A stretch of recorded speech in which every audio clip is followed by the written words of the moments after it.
Hi friends, చూడండి మన జామ చెట్టుకి ఎన్ని కాయలు ఉన్నాయో చూడండి. ఇది కోస్తున్నాను, ఇదండి చూడండి. ఇప్పుడు చిన్నవి ఉన్నాయి అన్నీ, ఇంకా పెద్ద అయిన తర్వాత మళ్ళీ కోస్తాం. ఇది కొంచెం పెద్దదిగా ఉంది జామ.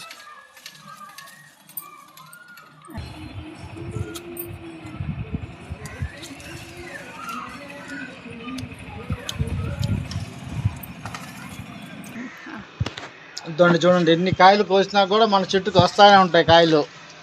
చూడండి, ఇంకా ఈ పక్క ఉన్నాయి, ఆ పక్క ఉన్నాయి. ఇదండి చూడండి, మన రోజా చెట్టు కూడా చూడండి. చూడండి ఎంత రెడ్గా ఉన్నాయి చూడండి పూలు. ఇదండి ఇది కూడా చూడండి. ఇదండి ఇంకో మొగ్గ కూడా వస్తుంది దీనికి మళ్ళీ ఇంకో పోటీగా.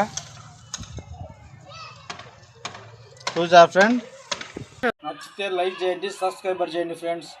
బాయ్ ఫ్రెండ్స్ అందరికీ.